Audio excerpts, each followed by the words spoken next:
اسلام میں نہیں ہے، بلکہ عورت کے لیے ایک باضابطہ پوری محفل کا انعقاد ہوتا ہے، اس کی رضا پوچھی جاتی ہے، پہلے اس سے پوچھا جاتا ہے تو راضی ہے یا نہیں۔ بہت سارے ایسے دین ہیں، بہت سارے ایسے ریلیجین ہیں، میں نام پھر نہیں ذکر کر رہا ہوں، جہاں پر عورتوں کو اظہار رائے کا حق ہی نہیں، ان کے بڑے جو فیصلہ کر لیے وہ ہو گئی بات۔ چائنا میں بہت سارے ایسے قبیلے آج بھی ہیں جہاں ان کے ماں باپ اپنی بچیوں کو لے جا کر کسی کے بھی کوٹھے پر چھوڑ جاتی ہیں جہاں انہیں پسند آ جائے۔ اسلام عورت کی عزت اتنی دیتا ہے، جب تک وہ اپنی رضا کا اظہار نہیں کرتی قاضی کی مجال نہیں کہ وہ نکاح پڑھا سکے۔ ہم خود کھڑے رہتے ہیں جب تک اجازت نہیں آتی، پہلے ہم عورت کی اجازت لے کر کے آتے ہیں، اور پھر عورت کو اس کا حق مہر دینے کا حکم بھی مرد کو دیا گیا ہے کہ وہ تمہیں اپنی زندگی چھوڑ کر آ رہی ہے، اپنا گھر چھوڑ کر کے آ رہی ہے، اس کا حق مہر ادا کرو۔ اور لانے کے بعد جانتے ہیں میرے آقا صلی اللہ تعالیٰ علیہ وسلم کی تعلیمات کیا ہیں؟ اللہ اکبر۔ حضور اکرم صلی اللہ علیہ وسلم نے تاکید کے ساتھ فرمایا ہے کہ عورتوں کے ساتھ سختی نہ کرو۔ اپنے آخری خطبے میں حضور نے عرفات کے میدان میں یہ بات تک فرمائی، عورتوں کے معاملات میں اللہ سے ڈرو، حد سے زیادہ نہ بڑھو، عورتوں کے ساتھ اتنی سختی نہ کرو۔ مارنے کو منع کیا، کبھی ان کے چہرے پر نہ مارنا، کبھی ان کے خاندان کو تانا نہ مارنا، کبھی ان کو اتنی بری گالی نہ دینا کہ دل ٹوٹ جائے۔ یہ تمام احکام اسلام نے اسی عورت کی عزت ہی کے لیے تو دیے ہیں۔ اور پھر جس وقت وہ آئے، بزرگوں نے یہ رواج بھی رکھا ہے کہ ہم اپنی بیٹیوں کو اپنے گھروں سے قرآن پاک دے کر کے رخصت کرتے ہیں، قرآن کے ساتھ اسے بھیجتے ہیں، اور گھر لانے کے بعد جانتے ہیں یہ اعلیٰ حضرت رضی اللہ تعالیٰ عنہ نے لکھا بھی ہے۔ اعلیٰ حضرت فرماتے ہیں جب نئی دلہن گھر میں آئے تو اس کے پیروں کا دھون جو ہے وہ اگر گھر کے چاروں کونوں میں ڈالو تو برکت آئے۔ وہ آ رہی ہے اپنا رزق لے کر کے آ رہی ہے، اپنا رزق لے کر کے آ رہی ہے، یہاں تک ہمارے لیے کہا گیا۔ بلکہ دولہے کو یہ بھی کہا گیا، اسی یہ بیان میں ساری باتیں نوجوانوں کو سمجھ میں بھی آ جائیں گی۔ نکاح کی پہلی رات اسے کہا گیا کہ تو اپنے گھر لایا ہے دلہن کو تو سب سے پہلے اس کے ہی دوپٹے کو تو مصلی بنا اور اس پر سجدہ کر۔ یہ حکم ہے۔ عورت کی عزت نہ ہوتی تو ہم مصلی بناتے اس کے دوپٹے کو؟ پہلی رات کہا گیا ہے۔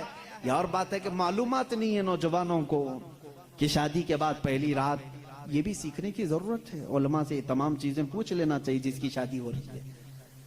دلہن آ رہی ہے تو ہم اس کی عزت ہی کے لیے تو یہ تمام کام کر رہے ہیں۔ اور اس کے بعد حکم یہ دیا گیا کہ سب سے پہلے اس کے ساتھ بات چیت کی شروعات کرنے سے پہلے اس کی پیشانی پر ہاتھ رکھ کر اللہ کی بارگاہ میں یہ کہو، اے اللہ اس کے اندر جتنی تو نے اچھائیاں رکھی ہیں وہ سب اچھائیاں مجھے عطا کر دے، اور جتنی اس کے اندر برائیاں ہیں ان تمام برائیوں سے مجھے تو بچا دے، یہاں سے تو شروعات کر۔ ظاہر سی بات ہے، میں نے اس وقت محسوس کیا، چند دنوں پہلے ایک نوجوان کو تلقین کر رہے تھے، پیشانی پر جہاں بال اگتے ہیں وہاں ہاتھ رکھ کر کے دعا کرنا۔ تو اس نے پوچھا کہ حضرت دعا تو ایسی ہی کر سکتے ہیں، پیشانی پر کیا؟ میں بھی چونک گیا۔ اس کو میں بتاؤں، میرے ایک استاد سے میں نے پوچھا کیا ایسا ہے کہ اپنی دلہن کی پیشانی پر ہاتھ رکھ کر کے اس طرح دعا کرنا چاہیے؟ انہوں نے کہا ہاں ہے، دعا تو کیسے بھی کریں، ہاتھ نہ رکھیں اور ہاتھ چھوڑیں ہاتھ اٹھائیں، سب دعا اللہ سنتا ہے، لیکن اس لیے پیشانی پر رکھ کر کے دعا کرنے کے لیے کہا گیا کہ وہ آج اپنے والدین کو چھوڑ کر کے آئی ہے، اس کے وسیلے سے اللہ جلدی دعا قبول کرے گا۔ اس کا دل مغموم ہے، وہ غمگین ہے، اور غم زدہ لوگوں کے ساتھ میرا مولا ہے۔ وہ اپنے والدین کو چھوڑ کر کے تیرے گھر آئی ہے، وہ مغموم ہے، بہت غم زدہ ہے، آج اس کی پیشانی پر ہاتھ رکھ کر کے دعا کرو۔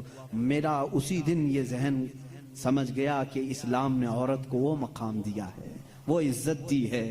ہم نے اس کو اپنے جسموں کو سکون پہنچانے والا آلہ نہیں سمجھا، مشین نہیں سمجھا، بلکہ حقیقی مسلم وہ ہے جو اپنی عورت کی عزت بھی کرے، احترام بھی کرے۔ اللہ کے رسول صلی اللہ تعالیٰ علیہ وسلم نے جو فرامین دیے ہیں، عزیزان گرامی وقات، یہ نکاح کے اس سسٹم کو بھی میں آپ کو بتاؤں۔ کچھ تو وہ ہیں جو یہ اسلام کے خلاف بھونک رہے ہیں کہ عورتوں کے اوپر زبردستی ہوتی ہے اسلام میں، اور دوسروں کی کیا بات کروں, ہمارے ہندوستان پر بیٹھا ہوا میں کیا بتاؤں, یہ بھی بڑی عورتوں کی ہاں پیڑت مہیلائیں ہیں, مسلم پیڑت مہیلائیں جو خود بیوی کو چھوڑ بیٹھا ہے. ساری مسلم عورتیں پیڑت ہیں. اللہ اکبر. وہ خود اپنی بیوی کو دیکھنے نہیں جا سکا, زندگی ختم ہونے آ گئی, بال سفید ہو گئے. پیڑت مہیلائیں ہیں مسلمان. ہاں اگر اے مسلمانوں کوئی بھی ہم میں سے عورت پر زور زبردستی کرتا ہے, یاد رکھو میں تمہیں بتاؤں کہ قرآن کی قیامت کے دن اللہ جانوروں پر بھی اٹھائے ہوئے ہاتھ کا فیصلہ لے گا, تو عورت کی بات تو دور کی ہے. میرا عقیدہ تو یہ ہے, ایک عورت نے بلی کو باندھ رکھا تھا, بخاری شریف میں ہے, وہ مر گئی بلی, اور وہ عورت بہت عبادت گزار تھی, لیکن اللہ تعالیٰ نے فیصلہ فرمایا کہ اس عورت کو جہنم میں ڈالو. میری ایک مخلوق کو باندھ کر رکھی اس نے اور وہ مر گئی. ہمارا تو عقیدہ یہ ہے, تم عورتوں پر اگر ظلم کرتے ہو تو تم ذمہ دار ہو, لیکن اسلام نہیں. اسلام وہ کامل دین ہے. یہ بیچارے کیا پڑھ پائیں گے جن کو کبھی ڈھنگ کی سپیلنگ نہیں آتی, کبھی یہ ایک ایسا ہوتا ہے کہ ڈمرو بجاؤ تو کوئی ناچتا ہے. اسی طرح سے کچھ لوگ پیچھے سے کچھ لکھ کر کے دیں, کچھ بیان کرنے کے لیے, تو کچھ لوگ کہہ جاتے ہیں, ان کو خود نالج نہیں ہوتی. ایسے ہی کچھ لوگ اسلام پر بھی بھوکتے ہیں. اب اگر یہ ٹاپک اگر میں چھیڑوں 3 طلاق کے, تو اور بڑے معاملات ہیں.